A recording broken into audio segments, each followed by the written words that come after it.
Bonjour, on se retrouve aujourd'hui pour découvrir la deuxième étape de la méthode de méditation évolutive. Deuxième étape sur 5 qui consiste à faire le bilan de votre situation de vie. Donc dans la précédente vidéo, on a vu le premier outil qui a pour but de déterminer qui vous êtes.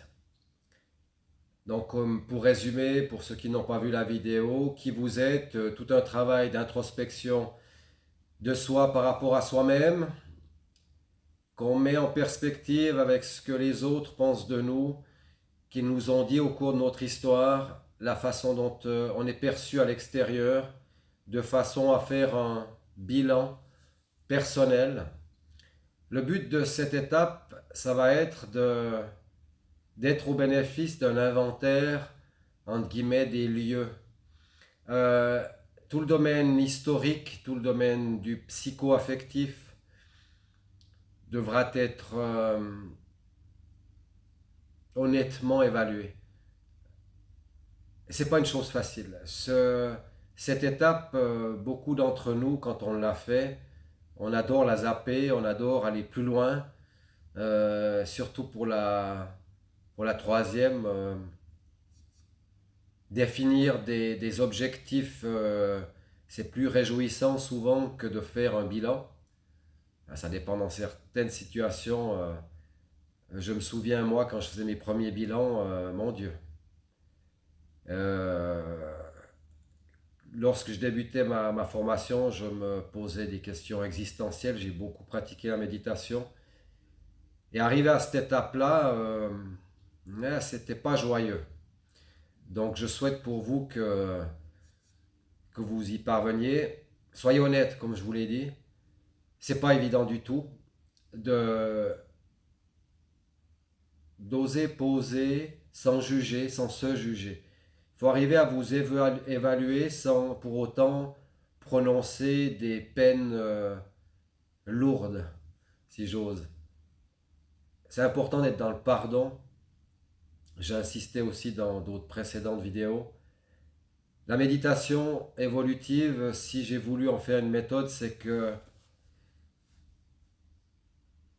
j'ai besoin d'être efficace, d'apporter un outil, une méthodologie suite à des demandes de personnes qui n'arrivaient pas à trouver dans la méditation tout le bonheur que moi-même j'avais réussi à y trouver.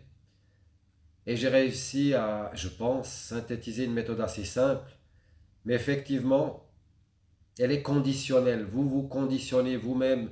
Il y a 5 étapes, comme je vous le rappelle, dans la méthode. Et c'est vrai que les premières conditionnent complètement le futur déroulement du travail personnel. Sachant que le but, c'est que vous alliez à terme mieux, que vous arriviez à proactivement construire la plus belle des vies que vous méritez. C'est important cette phase de bilan, qu'elle soit honnête, ni en trop bien, ni en trop mal.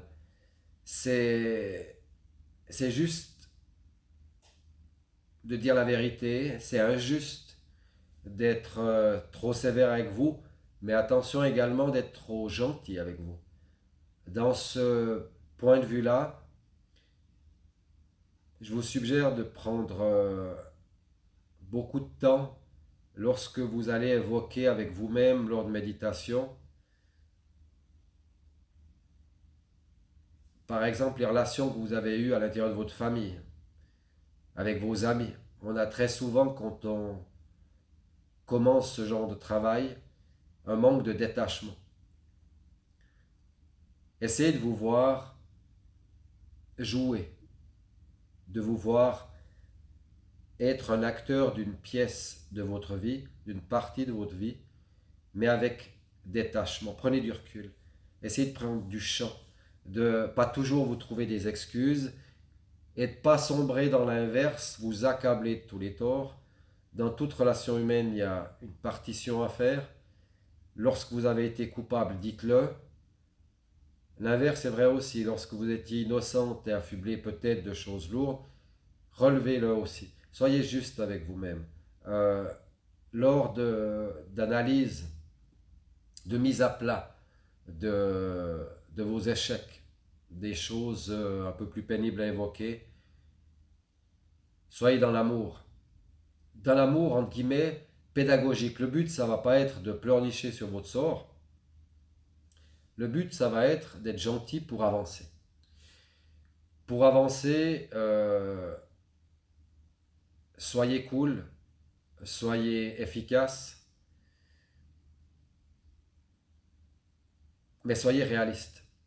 Je le vois depuis 31 ans en cabinet, 31 ans en formation. Je suis des gens dans mes formations de 2 ans à 4 ans. Ils font tous un travail personnel.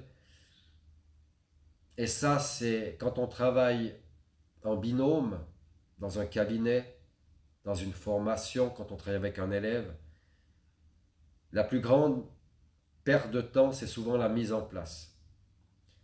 Le diagnostic, une fois que la personne est totalement collaborante, le traitement et la mise en œuvre des moyens de stabilisation du traitement, c'est extrêmement peu.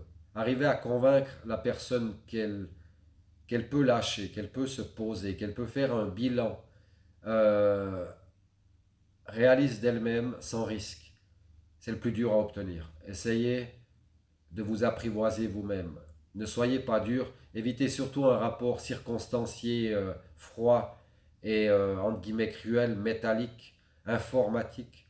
Ce serait pas juste pour vous. Mais pour autant, essayez de poser vos responsabilités dans chacune des parties qui composent votre histoire pour avancer, pour avoir un état des lieux qui soit réaliste, pour qu'ensuite, dans ce qu'on verra dans la prochaine vidéo, définir vos objectifs, vous puissiez vous dire, je pars de là. Et cette situation, pour moi, elle est connue. Elle n'est pas idéale, mais elle est connue. L'étape 3 qu'on verra dans les prochaines vidéos, c'est vraiment définir ce que je veux devenir. Entre les deux, il va falloir mettre des moyens pour passer de ce que vous êtes à ce que vous voulez devenir.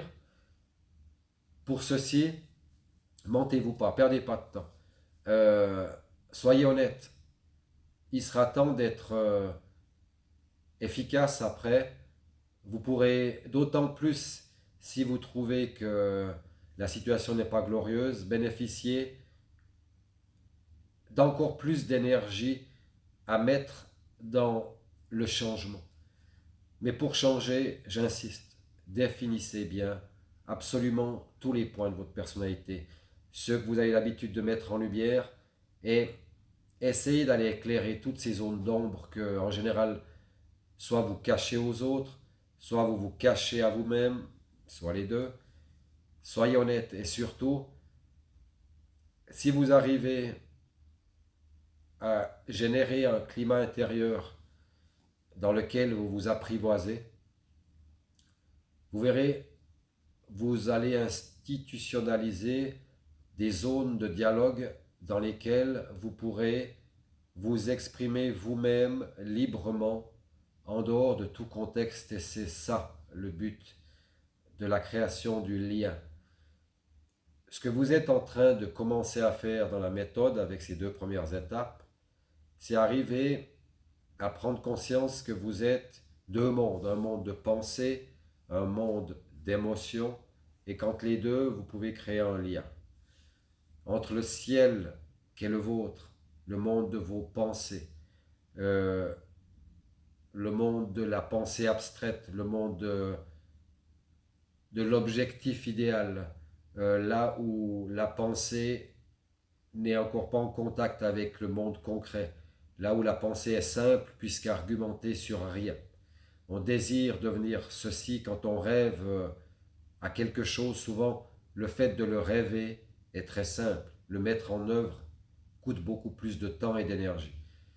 Pour ceci, créer un lien, créer une voie de communication au niveau de ces 2 premières étapes entre tout le monde de votre pensée et le monde de votre ressenti. Essayez de les mettre les deux en communication, d'arriver à raconter votre histoire comme une suite d'événements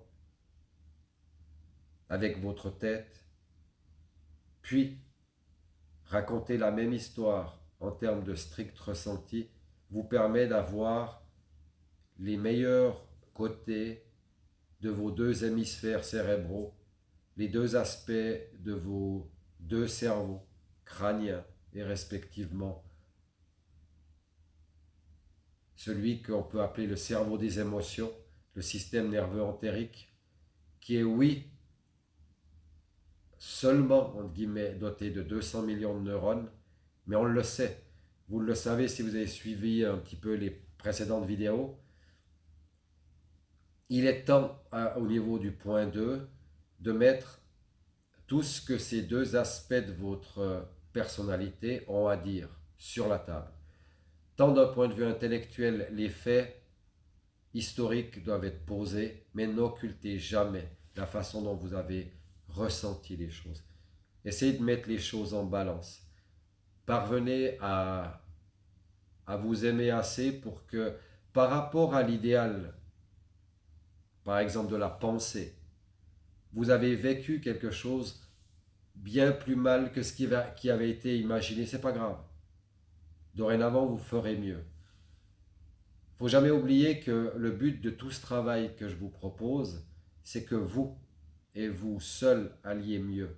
Et c'est vous, par vous-même, si vous prenez des cours chez moi, je vais tout faire pour vous y aider. Mais au final, il n'y a que vous et vous-même qui, avec votre travail, avec le changement de façon de vous percevoir, de percevoir la vie, qui allait pouvoir mettre en place tout un mouvement de changement. Donc de ce que vous êtes vers ce que vous voulez devenir. Ces deux premières étapes sont essentielles au futur, que je vous souhaite le meilleur possible dans le vécu de cette méthode que j'essaie de partager avec vous. C'est vraiment un point d'honnêteté. C'est pas évident. Euh, c'est souvent là qu'on va découvrir dans ces deux premières phases que, je ne sais pas, la femme forte ou l'homme fort qu'on a toujours prétendu être camoufle au fond de lui une femme tremblotante et un homme pas sûr de lui ou que sais-je.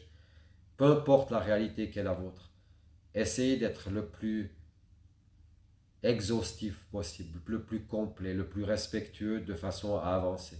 Parce que les étapes suivantes sont magnifiques, mais elles sont belles à vivre si les deux premières sont bien vécues. Accordez de l'importance à ça. Puis comme je vous l'ai toujours dit dans mes vidéos, n'hésitez pas à me contacter. Ça me ferait très plaisir pour accueillir une inscription à mes cours, mais simplement pour une question, euh, n'hésitez pas. Je vous mets mes coordonnées en dessous de la vidéo et je vous souhaite une excellente journée. Portez-vous bien.